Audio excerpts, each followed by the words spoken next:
All right, we're with Alfred Morris, the guitarist of Iron Man. Hey Al, how's it going tonight? Oh, pretty good. Cool. Hey, listen, I was wondering if we could just get a brief history of the band, who's in the band now, and then maybe take us back in time and tell us how you first started the band and who was in the band back when you first started.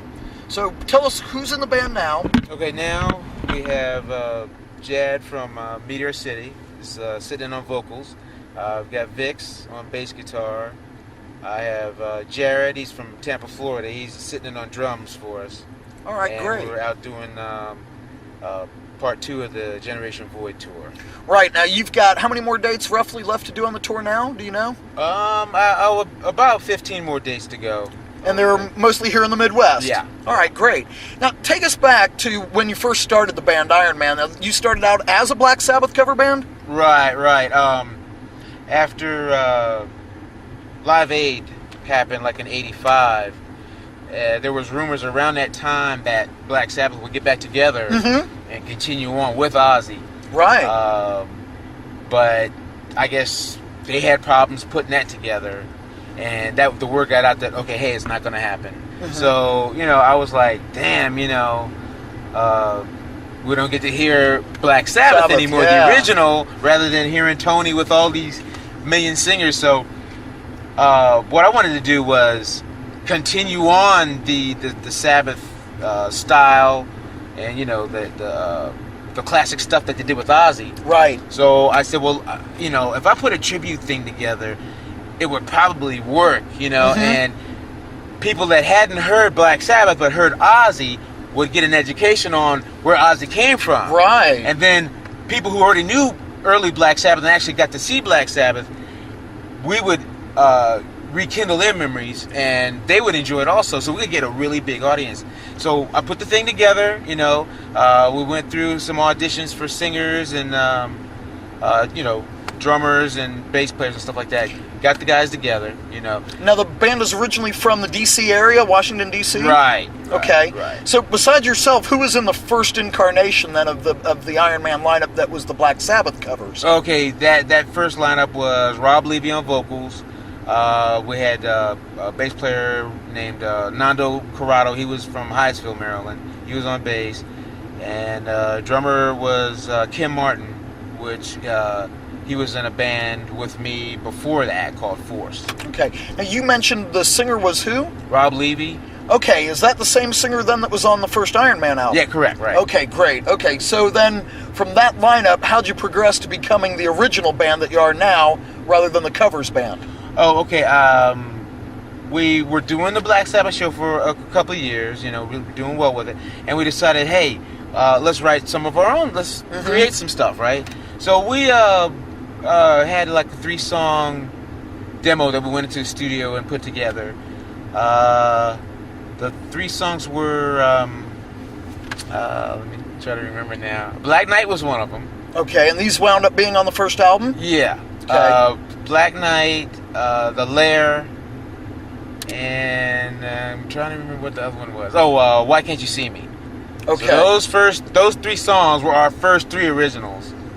And we had a rough 16-track demo of it. Okay. That we kind of mixed and had it sounding pretty good. And that was our demo, 3-song demo. Okay, great. And Rob, once we had gotten a mix of it, had sent the tape to Hellhound because I think he had talked to Wino from The Obsessed, who was on Hellhound.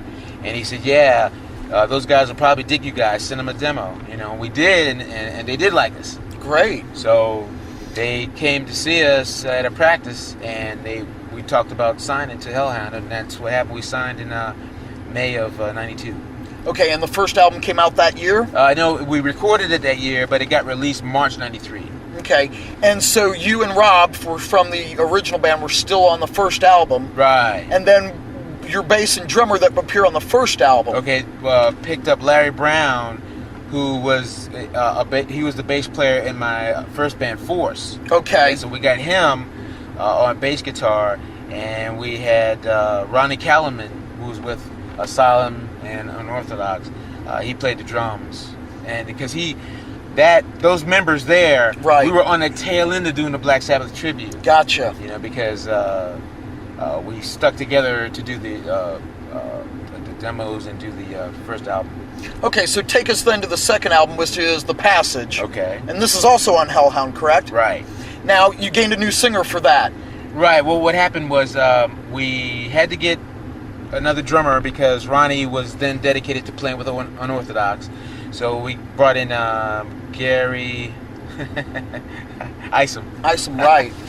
And got him in on the recording of the past. He also was, doing live shows with us prior to actually going in and recording the Passage. So what we did is we had, again, Larry Brown on bass, myself on guitar, we had Rob Levy on vocals, and Gary Isom on drums. Okay. And we put together our, we used to send rough mixes over to Hellhound for them to approve, so they could tell us if it's good, if it's bad, whatever.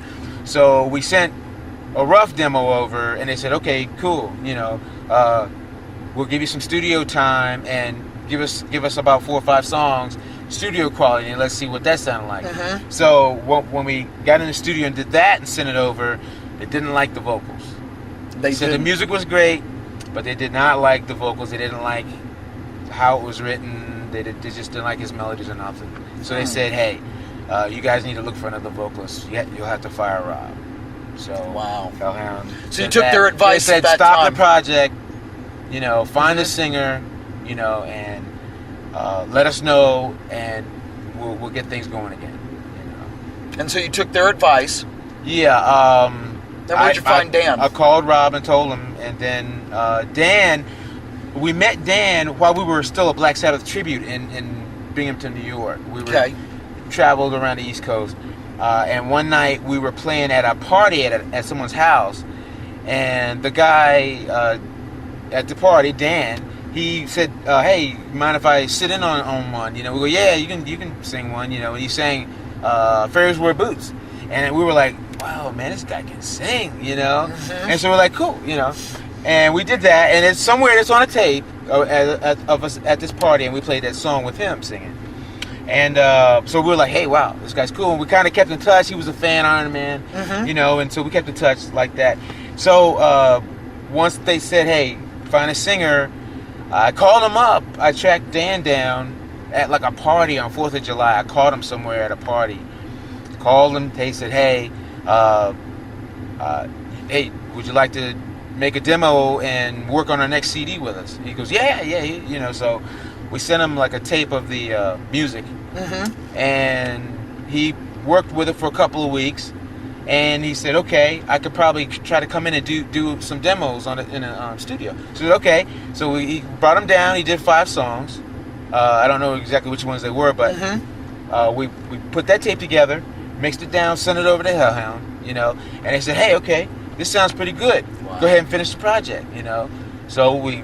And this became The Passage. Right. We came in, and what Dan did was he wrote new melodies and lyrics for The Passage. The music was there already. I see. And he just wrote his stuff to it, and we put it together, and that's what the people bought. Great. And that album, we finished it up August of 94, and they got released October 31st, 94. Okay. Yeah. Now bring us up to the current lineup that made Generation Void the actual album. Okay, Retained Dan, right? Yeah, well, I kept Dan, and we had to bring in Ginger on bass, and we brought in a new drummer, Vic Tomaso. And okay, now Ginger replaced... She replaced... We had... Larry... went on to Brown. Larry Brown. Right. He went on to do some other stuff. He played. Actually, he switched over and plays guitar. So, gotcha. He's been. They say he's working on something. So maybe somebody will hear something about him too. But okay, he switched to playing guitar. Yeah, look for him. And he's a very good guitar player. So we got Ginger on the bass. Well, no, actually. We found a guy in Pennsylvania, a guy named Nelson. We worked with him for a while, and he worked with us on, along with Vic, the drummer, and myself and Dan. Okay. We worked on a 3-song demo. since Hellhound broke up, we were going to shop for a new deal. Right. And we contacted some labels in England and a few labels in the States, and we got some good responses. But we got a few turn downs. Some said that it was too retro, too old. Some said it's too 80s, too heavy, whatever. So too bad they were that naive. So we So you wound up on Brain Ticket. Yeah, because John Perez from Brain Ticket had bought Iron Man stuff from Hellhound for his mail order because he said, hey, the people dig it and it's a regular seller, right. It's a top seller. So he knew us, knew our history, and he started his own label, Brain Ticket. Right, and he's a guitar player, or one of the guitar players with Solitude Eternus, right? Of course, yeah. And great band, Right. So he said, hey, I'd like to work with you guys and do something. He said, okay, cool, we talked about that like in August of '98, and then we got some contracts together, and Dan, Nelson, Vic, and myself, we were ready to go ahead and start putting demos together and go in the studio and record the album. Gotcha. So we rehearsed, I guess, from probably November to February, March, getting all the material written and working through it, getting it ready. So when we get in the studio, we don't waste time. We lay the tracks down, and we're done. So during that process of the recording, we started having some problems, with getting the bass lines in right and a consistent, style or whatever. It wasn't going on, and John was noticing that, hey, it's not really coming together as a unit. You kind of, your drums and your bass, they're not in sync with each other, blah, blah, blah. So, we kind of had to, talk to Nelson and say, hey, it's not working.